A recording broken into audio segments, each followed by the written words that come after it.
preste atenção nesse caso que eu vou contar para vocês. É que uma adolescente de 12 anos está internada, gente, no hospital de trauma, após ser agredida por uma colega de escola. E o pior, de acordo com o relato recebido pelo Conselho Tutelar, você não vai acreditar. Você não vai. Eu nunca que vou fazer um negócio desse. Mesmo a minha filha chegando e falando, pai, ó, ela me bateu, o que eu faço agora? Olha só o que esse pai fez, segundo o Conselho Tutelar. O pai foi lá e falou assim para a filha, ó, vai lá e bate também. Ele falou, ele estimulou a briga porque ela já tinha apanhado antes da colega. É inacreditável, né, gente? É inacreditável. Eu tenho o Oscar ao vivo? Tenho, ô Daniel? Tenho isso. Vamos lá, então. Ao vivo com o Oscar Xavier, que traz pra gente esse detalhe. Oscar, o que é isso? O Davizinho chega pra você e fala, pai, ó, tem um amiguinho na escola que me bateu. Não é a primeira vez. Aí você vai falar pro Davizinho, que é o teu filho, vai lá e fala assim, ó, Davi, vai lá e toca a porrada também. É claro que não, gente. Fala, Oscar, bom dia, bem-vindo.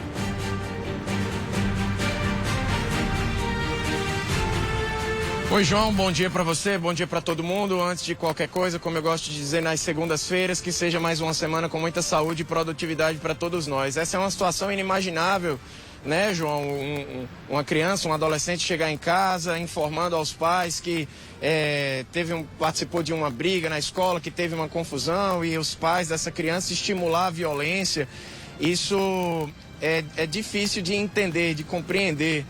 E esse caso aconteceu na Ilha do Bispo, com uma menina, uma adolescente de 12 anos, que acabou voltando para casa bastante machucada e depois de alguns dias precisou ser internada no hospital porque estava gravemente ferida, né, com ferimentos internos, e está internada aqui no hospital de trauma. Ao meu lado, o Ricardson Dias, que é conselheiro do Conselho Tutelar da região sul da cidade, que é quem está tomando pé deste caso, acompanhando essa situação. Bom dia, Ricardson, bom dia, conselheiro.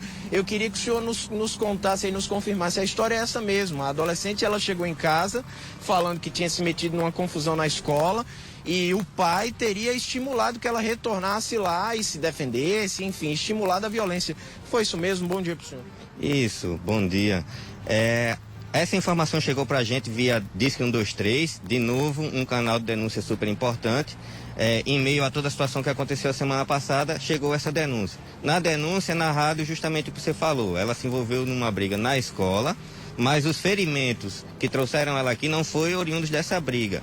Ela retornou para casa e, segundo a informação, é que o pai teria estimulado que ela não poderia voltar para casa tendo apanhado na escola. Então voltou para tomar na frente de casa, tomar satisfação com a menina, e aí entrou numa briga com o estímulo do pai e sofreu essa situação toda. O socorro não foi feito de imediato, foi feito alguns dias depois, porque a menina não suportava dores.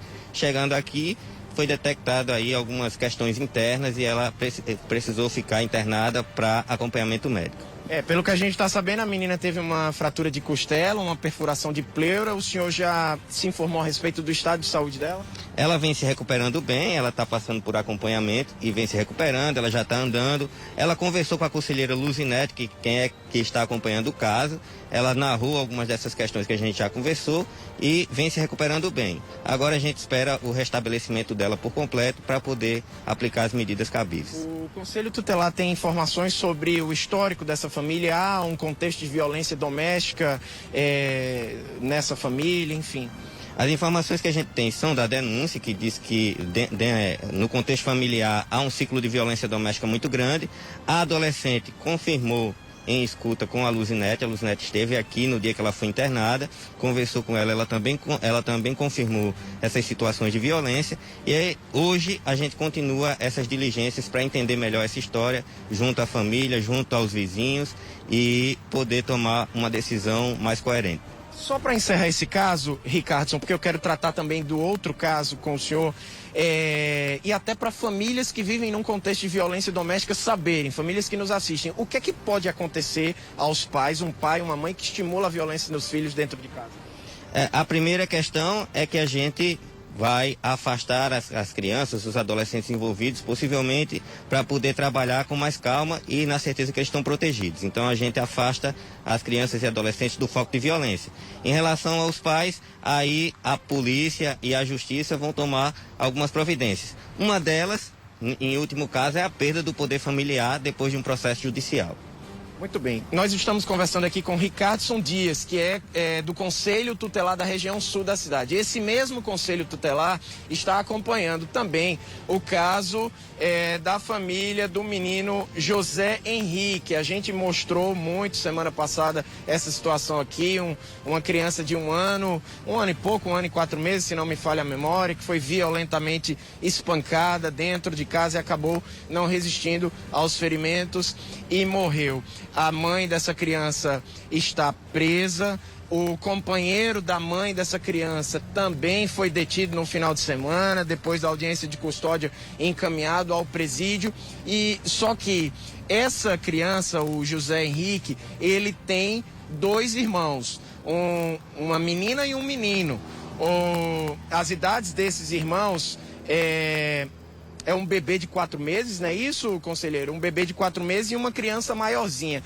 E eu quero falar justamente sobre esses 2 irmãos do bebê do José Henrique. O que acontece com essas crianças agora, já que a mãe está presa?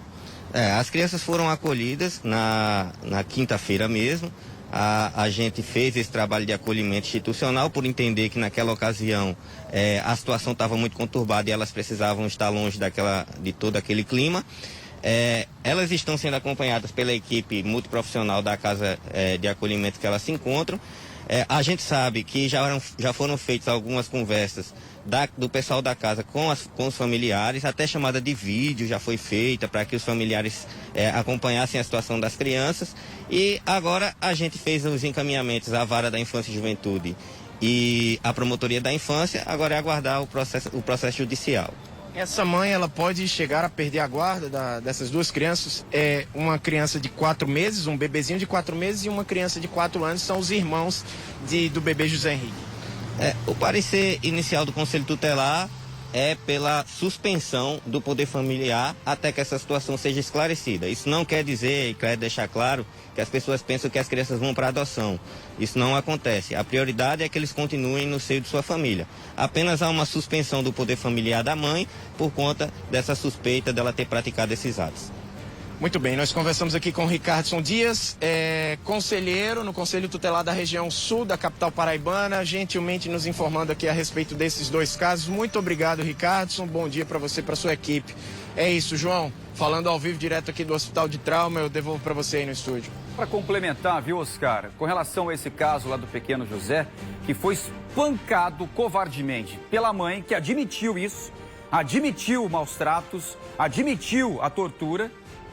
Vai ter uma coletiva hoje para falar sobre esse assunto, viu, Oscar? E também o namorado da mãe, o padrasto da criança, foi levado para onde, Daniel?